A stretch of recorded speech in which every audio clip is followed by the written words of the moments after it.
When you're looking for cleaning hacks, you've probably seen this little guy everywhere, the nano sponge. Videos always show it wiping away tough stains with just a touch. So, what's the secret behind its magic? Today, let's uncover how nano sponges actually work.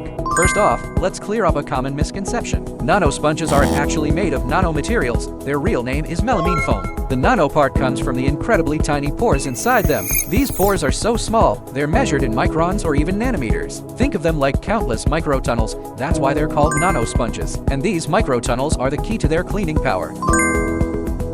Imagine these pores as tiny vacuum cleaners. When the sponge touches a stain, these pores actively grab the dirt particles, pulling them into their little tunnels. This is how it cleans.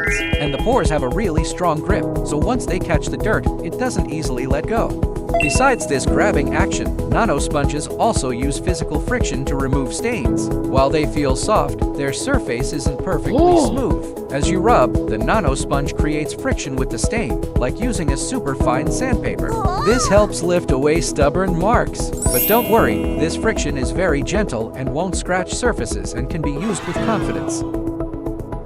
So, when you use a nano sponge to tackle tough stains, it's a combination of its absorption power and gentle friction working together. That's how it efficiently removes so many stubborn marks. After use, just rinse it with clean water, all the dirt washes away. Pretty neat, right? This little nano sponge works using some clever physics. Next time you face a tough stain, give a nano sponge a try and experience the amazing power of physical absorption for yourself.